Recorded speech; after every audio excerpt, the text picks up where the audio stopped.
Hello, I'm Chuck Wolf, Chief Executive for Charles J. Wolf Associates, LLC.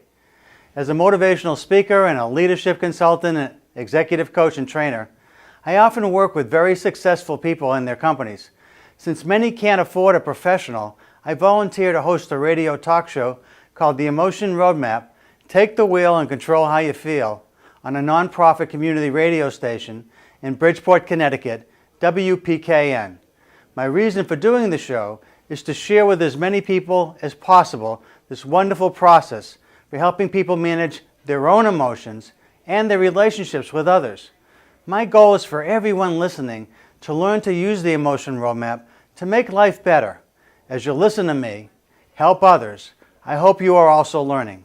As a Simsbury resident, I'm delighted to be able to make the show available through Simsbury TV. To learn more, go to my website, www.emotionroadmap.com. Thank you for listening and watching. Hi, this is Chuck Wolf, and you're listening to WPKN. This is the radio station in Bridgeport. It's the community-based radio station. I'm part of the community strip at 12 noon to 1 p.m., the first and second Wednesdays of each month. And the show is the Emotion Roadmap, Take the Wheel and Control How You Feel. And today I have a guest, somebody I've worked with over the years, got to know pretty well, David Caruso, who's one of the people in the field of emotional intelligence, really well known and expert in the field, and one of the co-authors of something called the MSCEIT, the Mayor Salovey Caruso, David's last name, Emotional Intelligence Test. And it's something that I've helped him to work with, and I'll talk more about me in a minute and how I know David, but I thought, David, I'd ask you to tell us a little bit about yourself and how you came to be involved with emotional intelligence. Thanks, Chuck. First of all, thanks for having me on the show. It's a pleasure to do this, so I really appreciate the opportunity. The way I got involved, it's about relationships. I went to graduate school with the M in MSCEIT, Jack Mayer, at Case Western. And then I had a postdoctoral fellowship in psychology at Yale, where the S in the MSCEIT, Peter Salovey, was a young graduate student. And Peter and Jack met separately, which is kind of interesting. And then I reconnected with Jack a few years later, and he said, "Hey, remember this guy, Peter Salovey?" I said, "Sure. He and I are working on this theory called emotional intelligence. We'd like you to join us." So it was really about relationships and friendships. 1979, I met Jack Mayer. In 1983, I met Peter Salovey. So it's been a long road, Chuck. So that's a lot of years ago. So the actual work that we started to do together, you and I know that you and Jack and Peter were working on what was the original precursor, I guess, to the MSCEIT, the MEIS, the Multi-Factor Emotional Intelligence Scale. That you had done some early work on that, I guess, in the 1990s, it seems, after Peter and Jack had published an article about emotional intelligence. I know it was following Dan Goleman's book, which was got enormous amounts of attention in 1995 when he said that emotional intelligence, why it might matter more than IQ. And there was a lot of controversy around IQ at the time, and Dan saying emotional intelligence might be even more important than IQ. Somehow that caught fire, and lots of people then wanted to know about emotional intelligence. And there were lots of different models out there, I remember. And Dan's was a little, in some ways very different than what Peter and Jack first discovered. And then there were others who were also in the field saying that they were writing about emotional intelligence too. So I remember we were both working at Harris McCulley in New York City on Park Avenue. You had a role, I believe, in doing psychological assessments and I don't know if you were doing also coaching at the time. And I was doing their leadership development theory and practice and organizational development consulting for them. And I remember you asking me at one time, would you like to be involved in helping to publish a test? I never published anything before, so that was interesting in terms of anything like a test.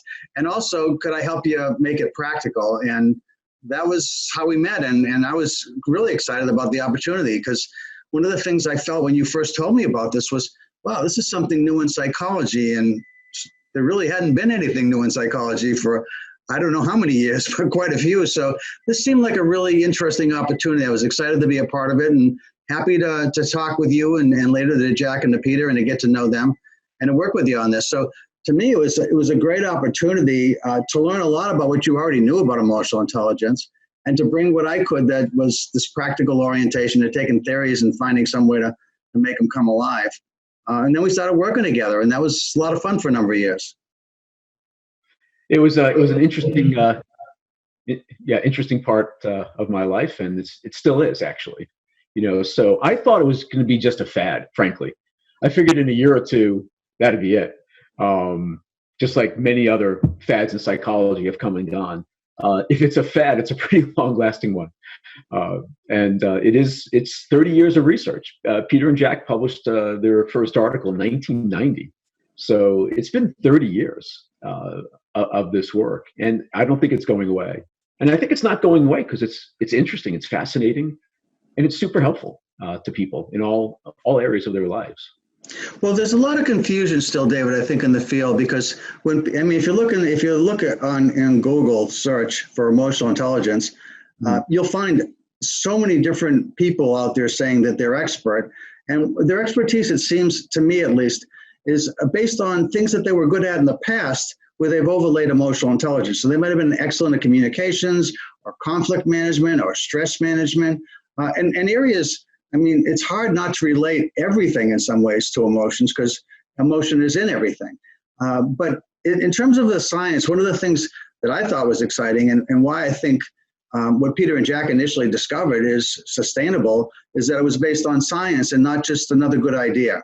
And so that was also an attraction, I thought, because you had in your work, I thought, different than a lot of other people's, there was a real attempt to validate and to look statistically at reliability and to ask questions about, is this real?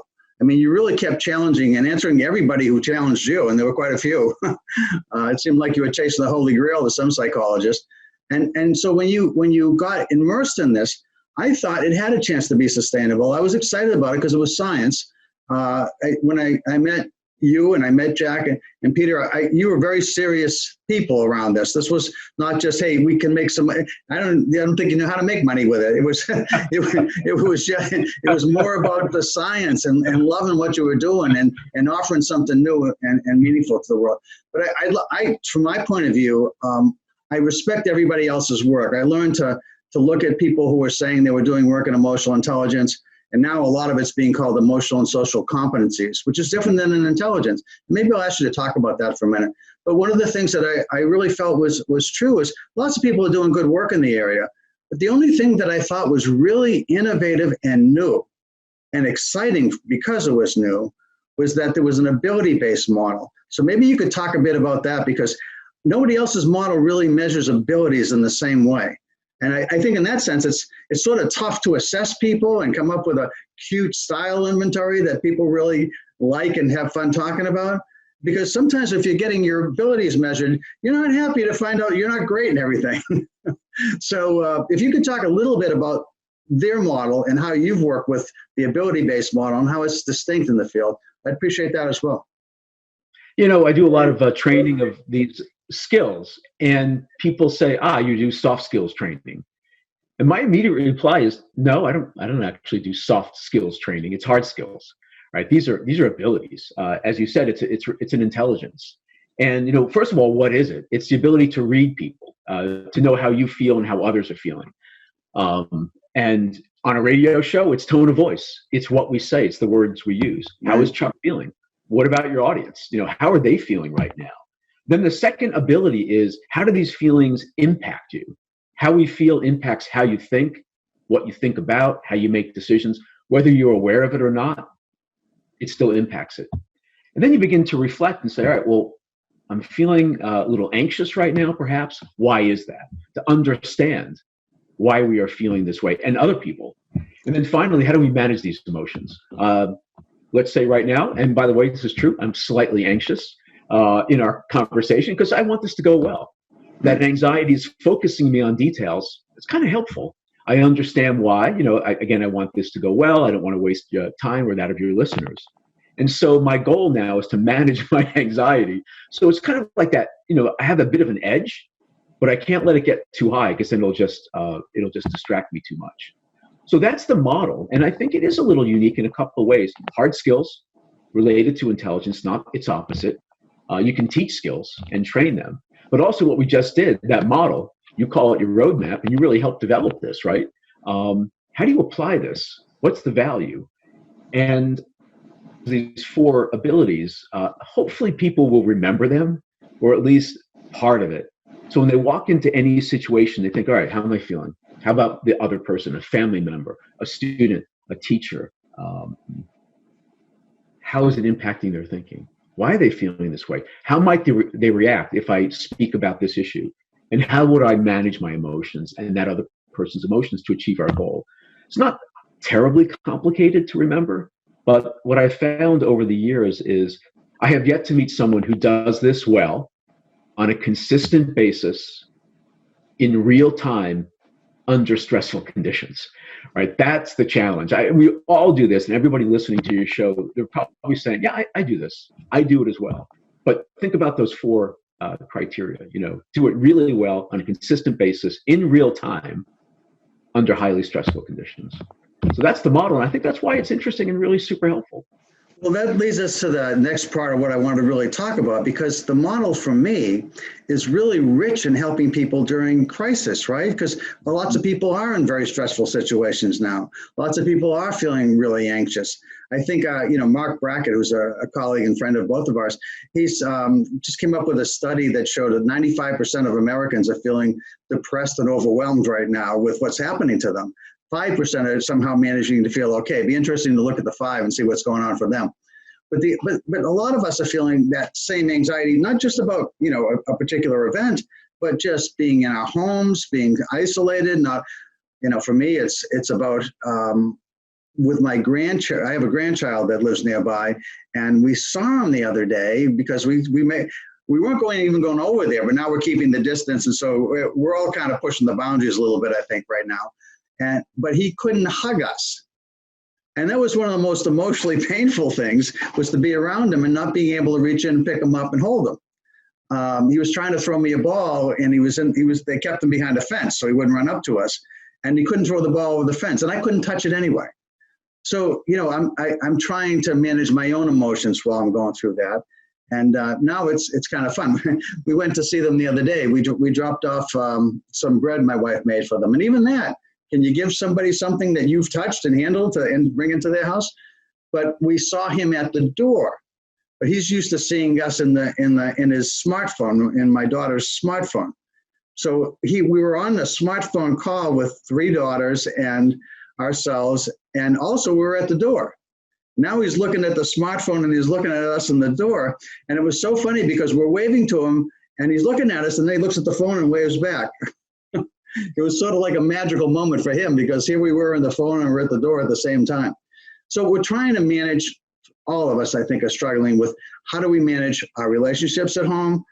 I did a show about dealing with the coronavirus the other day, and I put a picture of Barbara and I, my wife and I, up on the public radio exchange where I posted the show.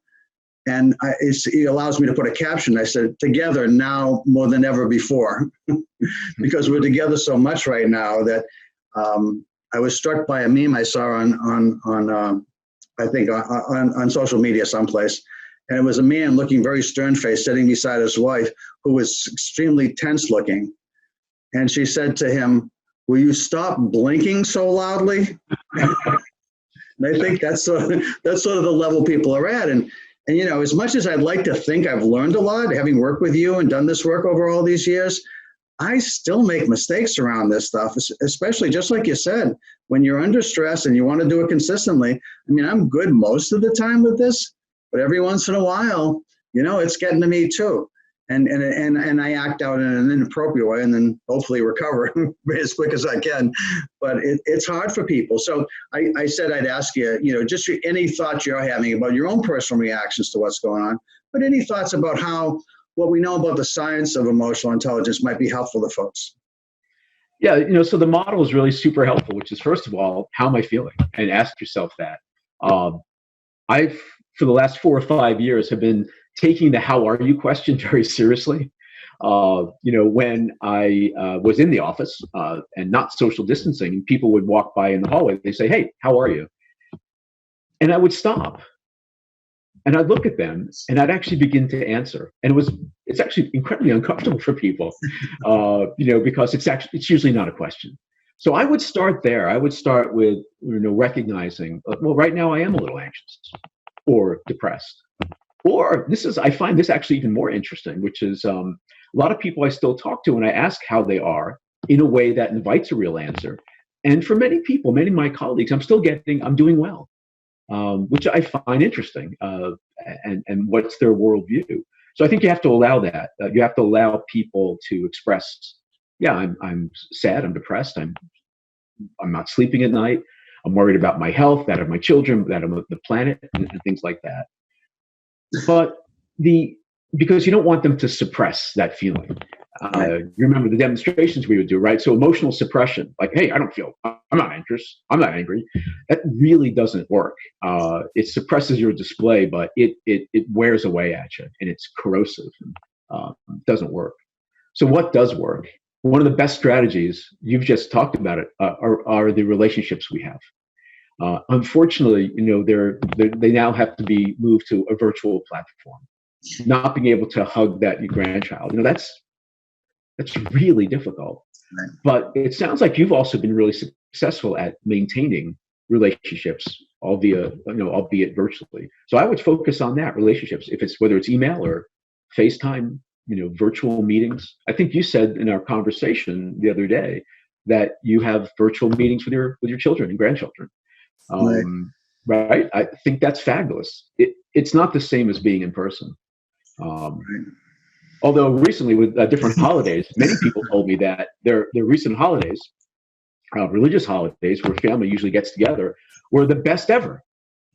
And I asked, well, why is that? So, well, we got to see everybody virtually, but I didn't have to clean my house. I didn't have to cook, didn't have to do all that shopping for 20 people. And thankfully, I didn't have to clean up for 5 hours later. So I would say focus on relationships. That's the key. Diet, exercise, all the classic stuff is really important. But that takes time. So the classic strategies are things like self-talk. What do you say to yourself? Classic relaxation techniques, that one deep breath. A lot of times it sounds pretty goofy to some people, but it's not. I mean, it's really powerful. Just if you want to reduce that anxiety, it's that one deep breath and hold it. You don't have to be into yoga or meditation or, just that one physiological technique works really, really well. And then with other people, one of the most powerful strategies is validating them. It's a technique from DBT, dialectical behavior therapy, which basically is around, if you have someone who expresses a fear and you think, well, that's silly. It's not to them. It's not, it's their reality. And it's so invalidating to say things like, hey, you shouldn't feel that way. You're lucky. You're lucky to have the life you lead. Well, that person doesn't feel all that lucky. So the simple phrase is, I can see how someone might feel that way. I know people in thinking about how to be helpful to somebody else wants to tell them how to feel and why they should feel that way. And I've seen it, you see it a lot with people who are really trying to be empathic and trying to be supportive and caring. And yet it sort of almost has a counter effect where it just, I of course I know I want to feel that way, but I don't. And they don't necessarily say that, but it just makes them kind of retreat and not want to even talk about how they're feeling. And, so one of the things that that strikes me in this whole concept of my radio show was about, and this is what's so powerful about the model too, that I like so much about what you and Jack and Peter have worked on all these years is the idea that what was exciting to me when I first learned about the model was the idea that you can have a certain emotion that's useful to a particular task. And if you're feeling an emotion that's aligned with that task, that's great. But a lot of times we aren't. So if we're stuck at home and we're starting to feel anxious or tense, and that's not helpful. So one of the things is, asking ourselves, where's the feeling originating from? And is there some other way to change that feeling? And if not, is there some other way to meet the need than something inappropriate that I might do, without thinking? The idea of planning emotionally how I want to feel is a really powerful part of this model that I've really used to full advantage. And this idea of the emotion roadmap, when you first asked me, how do I help people with these concepts, I began to think about those series of questions. And I thought, well, if what I'm feeling, and this is true about a lot of smart people, when you're stuck and you're really unable to problem solve, and yet you're a really good critical thinker, it's almost, in my experience, almost always something emotional that's going on, either inside you or with somebody else that you have to deal with, one or more people. And if you can ask yourself what would be ideal to feel, as soon as people start to think like that, and they come up with something that's more ideal to feel, I find people's brains race to figure that out. How do I get there? How do I feel that?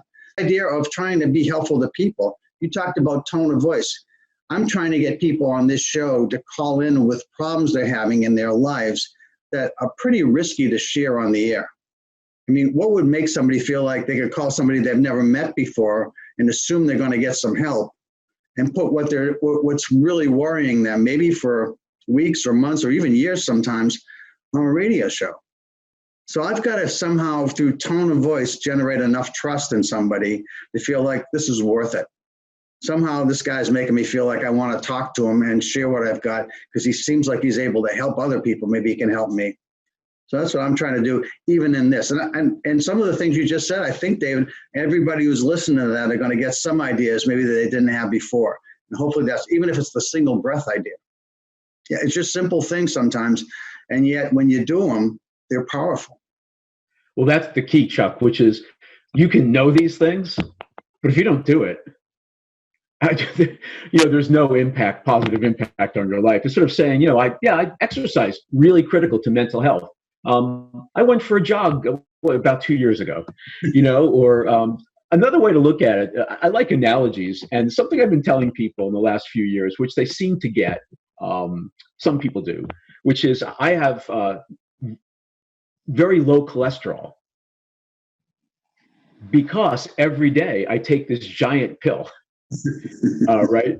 And when I don't take it, it triples. I'm a cholesterol factory. Right. So I know this, and it's not something I can take once a year or once, every now and then. It's an everyday thing. And so the end result is that I have super low cholesterol.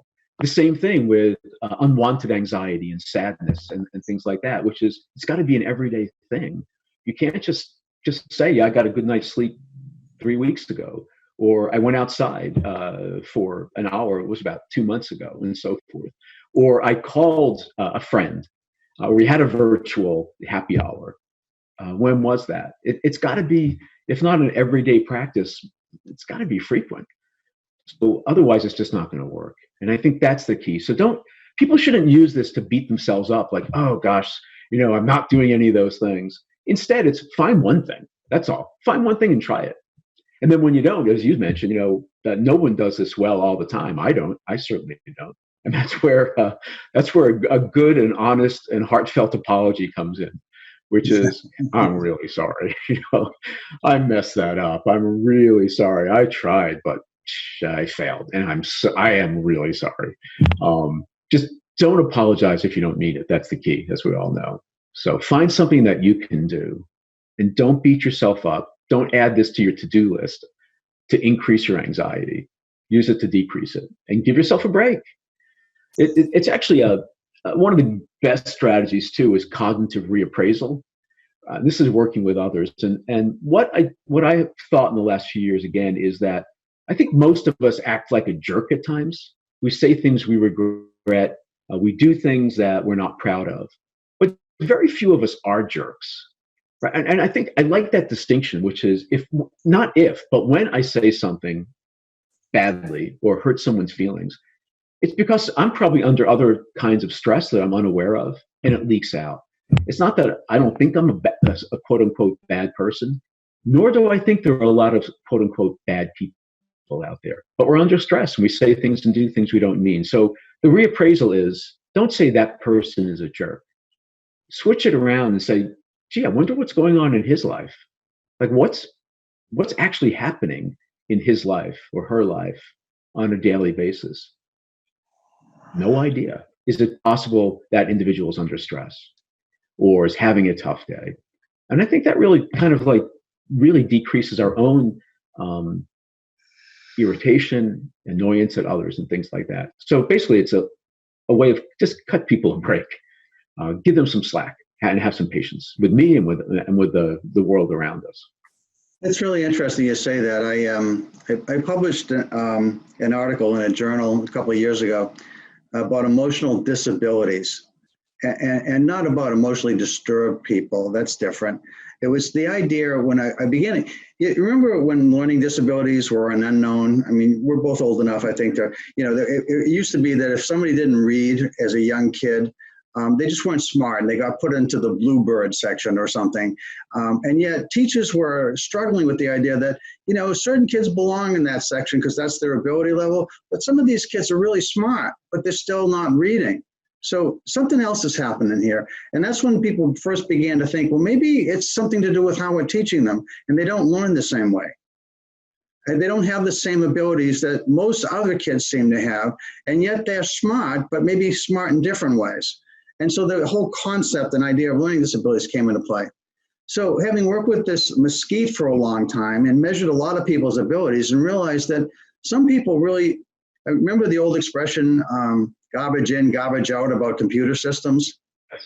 So I began to think that what if the ability to perceive how you're making somebody else feel doesn't exist for certain people? And maybe the ability to manage difficult emotions on an ongoing basis is really low in certain people. And so when somebody is in a house with somebody nonstop all the time, and I know a lot of people are having their family members move in with them right now, and you think that somebody has a bad attitude. Sometimes the article was about was maybe it's a bad attitude, but it's also the possibility that maybe it's an ability. They really can't do this well. And because they can't do this well, cut them some different slack and be more empathetic, and probably life will be a bit better. As soon as you take the judgment out of your head about why it's happening, you're still going to feel bad being around it, but you won't feel the same way as you would if you thought it was just because they didn't care how you felt, when you understand they were struggling so much themselves, or they didn't also realize, they didn't have the capacity to realize how other people were responding to them. And so I began to think about, at some point, David, I think we'll be calling things, I think we'll recognize there are emotional disabilities out there. And only through this model, I think, can we learn more about that, or models maybe that build on this at a later time. But to me, it was like a real discovery. I presented it in the consortium, just this idea, and nobody really thought about it. But it was like, hey, that makes some sense. And maybe because we often will be judgmental about somebody else and how they're behaving towards us without thinking about, I wonder if that's purposeful or not. And if it's not purposeful, it's a game changer in terms of how I see it. So that's another thing to consider. The people in the house with you may not have the same abilities as you have. So when you see them not managing well, you might want to be more forgiving and not assume that it's just because they have bad attitudes. It's just another thought I had about this. Yeah, I think it's a good thought. I mean, along those lines is also, are you expressing how you're feeling? Or do you expect people around you to be a mind reader, right? Which I see happen a lot. So maybe that other person is struggling to perceive how you feel. On the other hand, are we doing a really good job expressing our own feelings? Or, it goes back to the how are you question. If someone says, how you doing? Say, good, fine. Right? Like, what does that mean? Instead, you can actually be a little disarming and simply say, today, I don't know. I mean, I'm really, really anxious, or very worried, and so forth. So yeah, I think it's a great analogy, which is maybe they're not picking up on it, but what's our role, right? Are we expressing it? I know I don't always do that. And I think, whether as partners or parents and things, we also sometimes intentionally don't share how we're feeling with others. Right. Because, right? We don't want them to worry about us. We're supposed to take care of others. Caretakers, parents, and managers, and leaders, and supervisors, and teachers. We do what we do to take care of others. So I don't want them to worry about me. On the other hand, if I was a little impatient with you this morning, because I do have my worries and concerns. So I would also think about that. One of the things that I encourage people to do on this other show that I had was to listen really deeply at levels that you might not under normal circumstances. And I just read someplace, one great question is when somebody's starting to talk to you is instead of asking we have a tendency often to want to solve everybody's problems. And it gets problematic when people don't like the answer we have for the problem. But anyway, one of the things that I found was if you instead of wanting to say anything other than to listen, just asking people, tell me more, and tell me more until you're really finished, and really just hear them out and have no other agenda. Kind of push away whatever thoughts you're having about what you need to do next. And, oftentimes in conversations at home, I'll be busy with lots of things. And so I'll start to listen to a story. But I get a bit anxious about wanting to move on from the story. And now I'm saying, you know what? I got more time. Now, not everybody does, by the way. I mean, some people are really struggling around the time issue. But I have time. And so I'm trying harder to make sure that I really fully listen. And again, it's just for my wife right now. Or on the phone when one of my kids calls.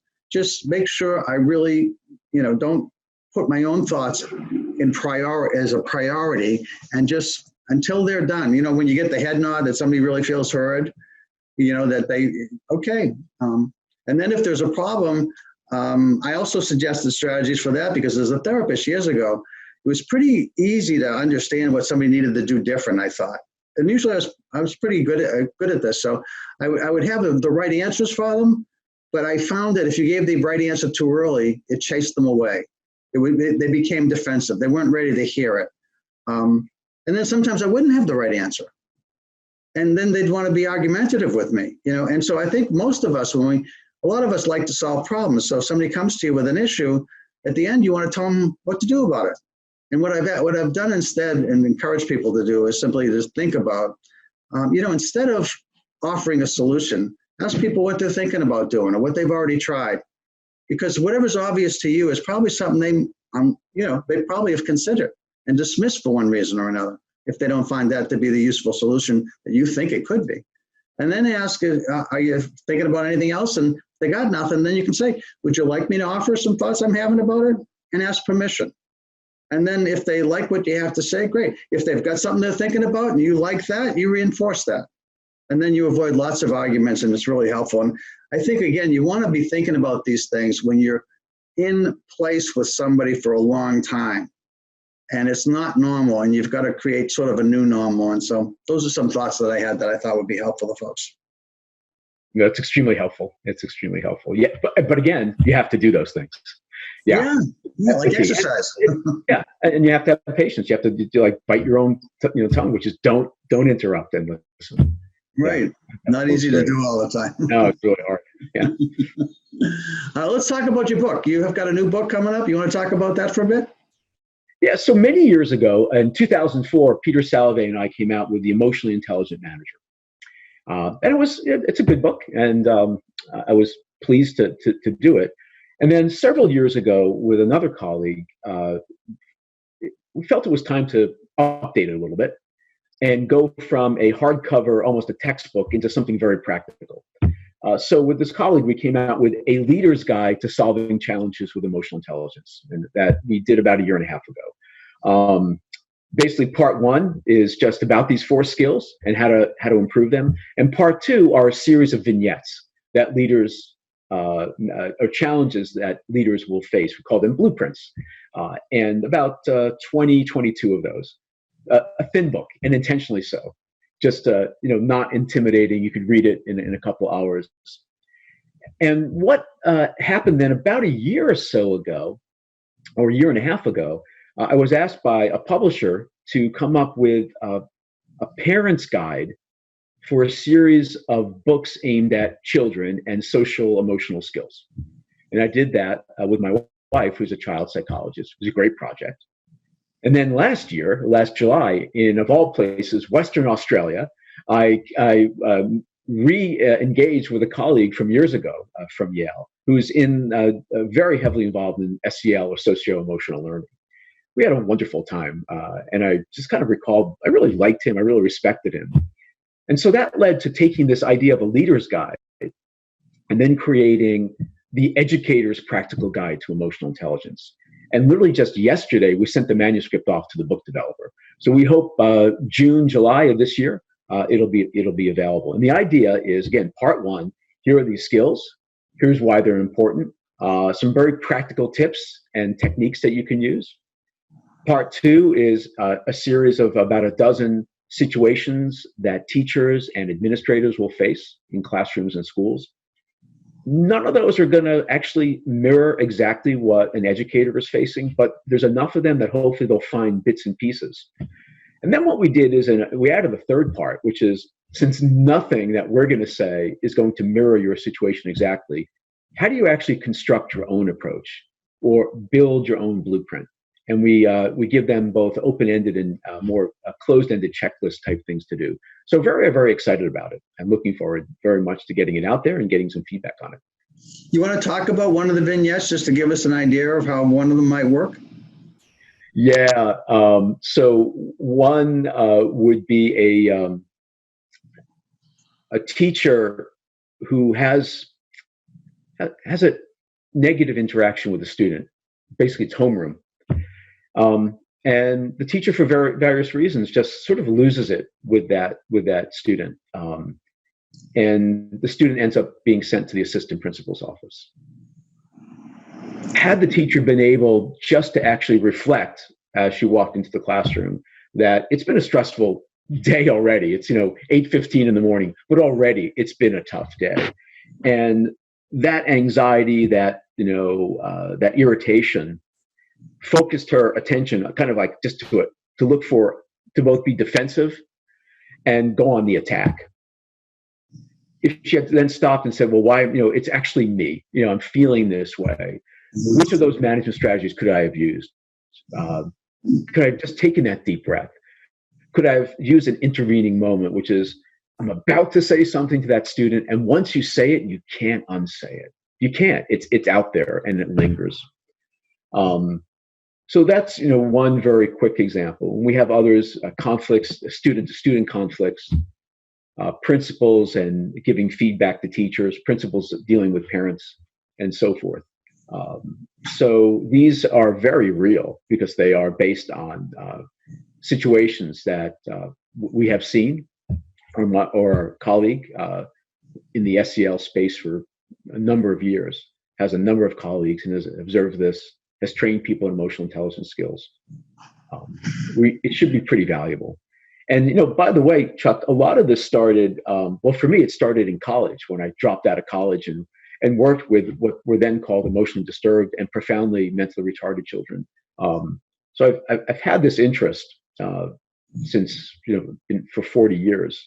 Then the work with the publisher on the Parents Guide renewed it. Then the interaction with my colleague in July last year reignited this. But the work in applying emotional intelligence in schools actually began with you in two ways. One is you actually introduced the model to a school system in New York, Long Island, New York, again, many years ago, and then to a school, again, focused on children with learning differences, and applied that model. So this has been around for quite a while. And it's only now, however many years later, where we're sort of taking the work and memorializing it, putting it into print and putting it into press and hopefully sharing it with a lot of people. So I'm really excited about this. Well, as we were talking before we started the interview, my early work in the field of mental health was my first professional job after college was to work as a school counselor. And I was actually the first elementary school counselor in the state of Iowa a long time ago. And I was trained in a model where counselors didn't have that one-on-one orientation that you think about often if you have the old style counselor in your mind. But it was cutting edge at the time, was to try and understand the counseling skills that I'd been taught. How do I teach those to teachers? How do I teach those to parents? How do I teach those to administrators? So even back then, I was trying to think holistically about how do you approach a system-wide effort, because kids have several hours in school every day, and then the bulk of the time at home with their parents and over the weekends and so forth.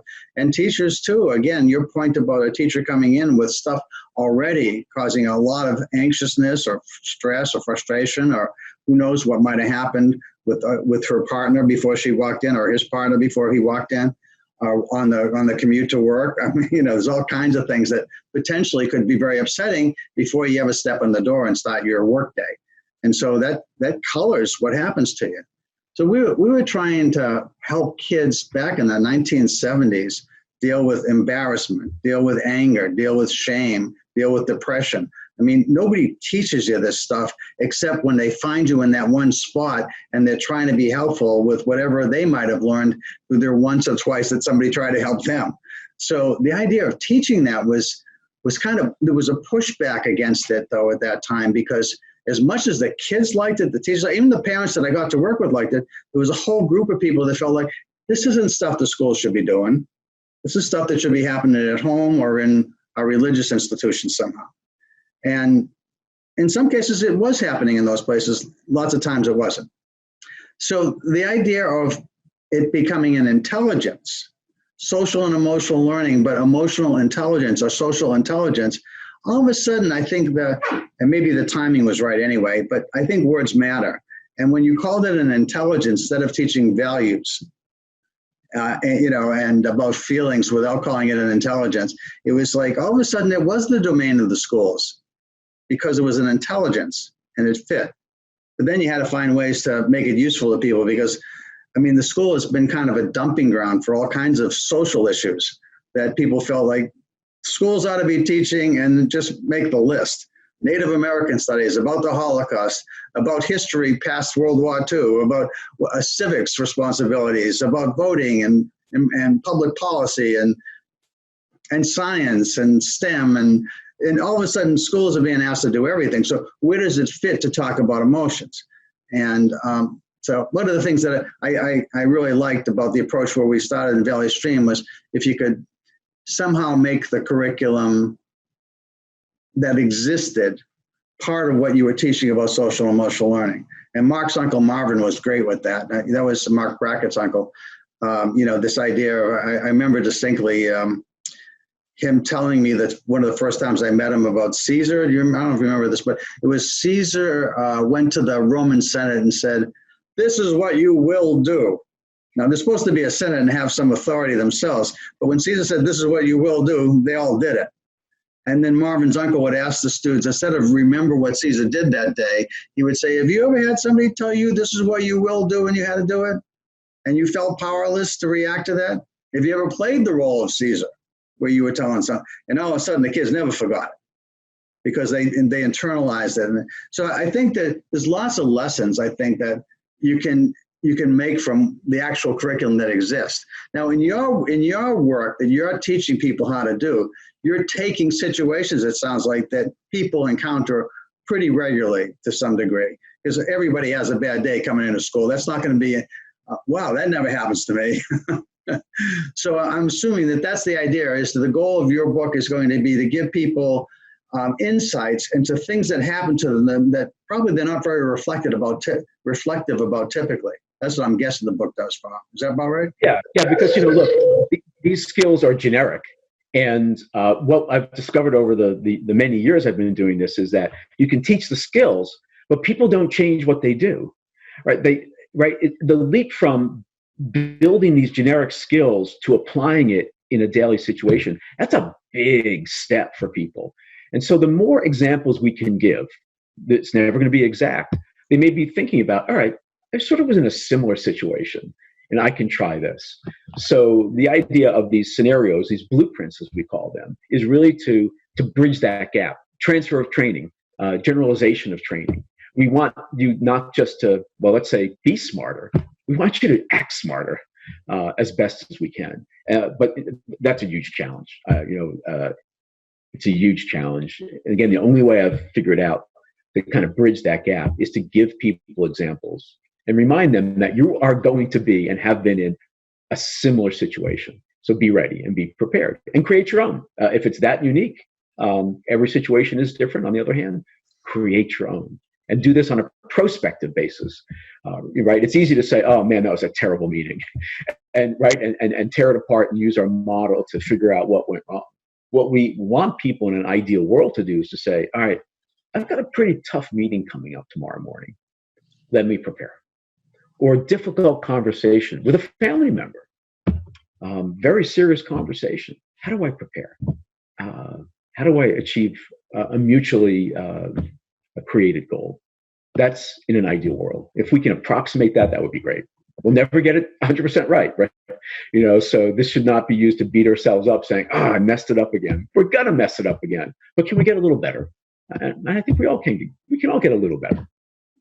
Well, one of the things I remember from you, because you reminded me about the work we were doing back in the early 2000s around with Valley Stream in Long Island.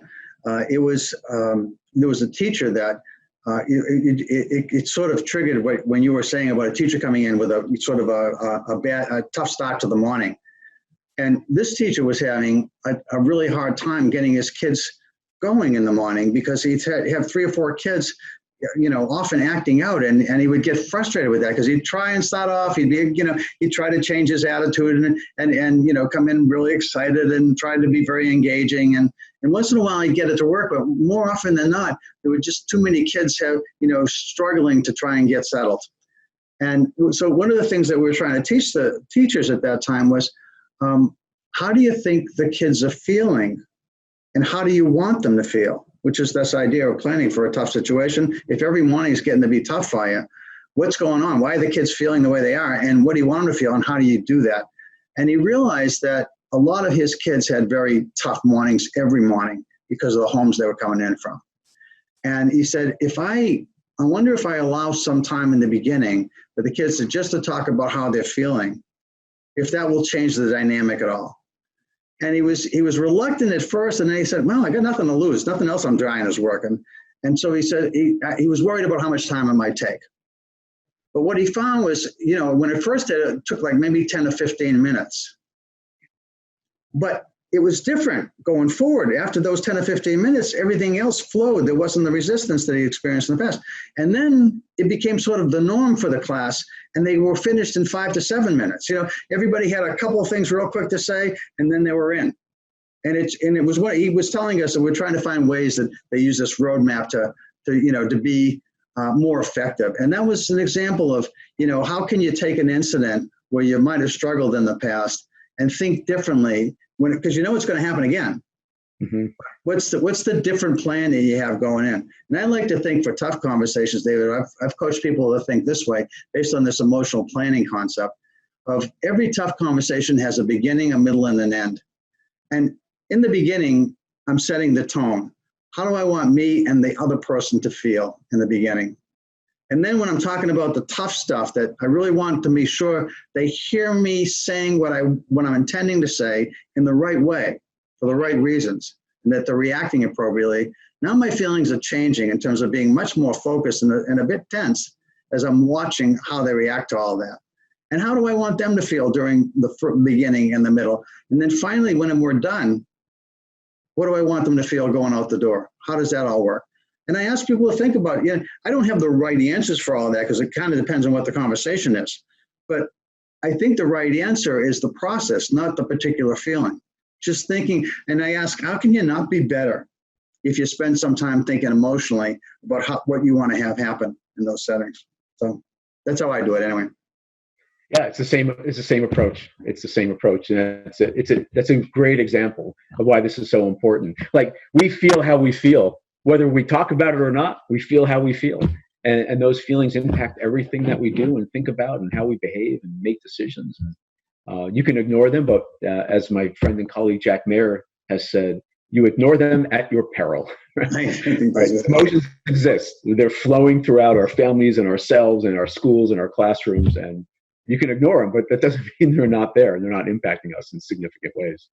It's a good point. I think, people paying, especially in times when you're locked in together the way we are in our homes, for many of us, I think you want to pay a lot more attention than you might normally to how you're feeling and how other people around you that you care about, and you want to demonstrate that you care about them. How are they feeling too? Where can people get your book, David? You said it'd be out in a couple of months. So where should they look for it in order to be able to get it? Well, of course, there's the universal source these days would be Amazon. So yeah, it's up there. Either type in A Leader's Guide to Emotional Intelligence, or soon, we hope, The Educator's Practical Guide to Emotional Intelligence. The Educator's Practical Guide to Emotional Intelligence. This is a new book? It is a new book, yes. Okay. Our working title. That's great. Okay. Yeah. Thank you for that. And I was going to ask you if you, because the MSCEIT, again, the MSCEIT is this emotional intelligence ability assessment, which instead of asking, well, why don't you explain? What is an ability-based test, and how is that different than other kinds of emotional intelligence tests you might take? And then if you could talk a little bit about anything that's happening that's new around the MSCEIT. So most assessments around this field are called self-report, which is basically it's questions that'll say, how good are you at reading people's emotions? How managing people's emotions? And we all have opinions, and what you think of your skills is kind of important. But what happens is when you actually test people's ability to read emotions, and you can do that by showing a picture of somebody with an emotion being expressed, and there is a right or wrong answer. So that's called an ability measure. Tests with, and I use the language intentionally, right or wrong answers. It's kind of, in a way, an IQ test for emotions, if you will. But the relationship between what we think of our skills and our actual skills is really low. And as it turns out, there's a study a few years ago that found out that most of us are overestimating our emotional intelligence skills. Yeah, so, well, and the story actually is even more complicated, and the news is even worse, because in this one study, the people found the more you overestimate your emotional intelligence, the less interested you are in developing the skill, the more likely you are to question the validity of your results, basically like, that's a stupid test. Those results don't matter. And the third is, it doesn't matter. These skills are not important. So it was a wonderful set of studies, but also really disturbing. It's interesting to know what people think of themselves, but as this study and others demonstrate, it's not the same as the actual skill. It's sort of saying, there are studies about people self-rating their intelligence, their skills at different other kinds of skills, and most people overestimate. So the MSCEIT, the Mayer Salovey Caruso Emotional Intelligence Test, is an ability measure of emotional intelligence. There are objectively righter and wronger answers here. As a result, giving feedback on it is really complicated because you have someone who thinks, well, I'm really good at this, and you're looking at the results as the professional, and they're not super high. So how do you actually use these skills yourself to give feedback on this, right? How are you managing your anxiety about, oh man, I've got to tell this tough story? And how are you managing your clients' feelings throughout all this? So it actually happens at multiple levels. You're giving feedback on something, but you're using these skills yourself to structure the conversation so the person gets value out of it and doesn't become instantly defensive. Yeah, that's really interesting. I know that there's been some tough conversations around people getting results that they didn't expect, especially when they think they're pretty good at this. You score low. You just have to work harder at it, right? So if you're not great at it, it doesn't mean your outcomes are always not what you planned or they're negative. You just work harder at it. It's true of everything in our life. It's my cholesterol example. It's really low because I work at it. I watch, my diet and what I eat and exercise and take this big giant pill. Mm-hmm. So again, if people lack these skills or they're low, don't give up. Unfortunately, like me with cholesterol, you just have to work harder at it. And I like that message a lot. So I know there's some changes coming. I don't think that we know much about them right now, but the MSCEIT is being updated, I guess, in some ways. They're looking at renorming, and I guess initially it was based on 5,000 people. Do you have any idea what it's going to be based on going forward in terms of the results in the test? Yeah, I think hopefully, this time next year, we'll check in and hopefully hopefully will be a revision to it. When we first came out with it, it was some years ago. The development started more than 20 years ago, as you mentioned. And so we're looking at different kinds of tasks. We're updating the look of it. We are experimenting with different kinds of items. And then, as you mentioned, the original MSCEIT was normed on 5,000 people, which is a lot of people. We're probably going to get close to that as well. So it's a nice representative sample, which is what you need for ability-based measures. So as you can imagine, it's an enormous amount of work is going into this, a lot of time. Also, in the last 20 years, by the way, just the whole idea of how you build a test has changed pretty dramatically in terms of the tools that are used, the statistics. So that's actually very different. than what it was 20 years ago. So we'll use those new approaches and new methodologies to come up with an even better test. That's really cool. Well, it was fun starting off with you when this was first happening, and it was a pleasure to be part of this world. And I really appreciate your inviting me to be part of it some time ago. And it's been a great journey, and it's nice to catch up with you and spend some time with you today. It's been terrific, Chuck. Thanks so much. I really appreciate the opportunity, and it's good to see you. Okay, well, thanks a lot for the time today, David. And you take care and stay safe and healthy, you and your family. I hope everybody stays well. And you too. Thanks so much.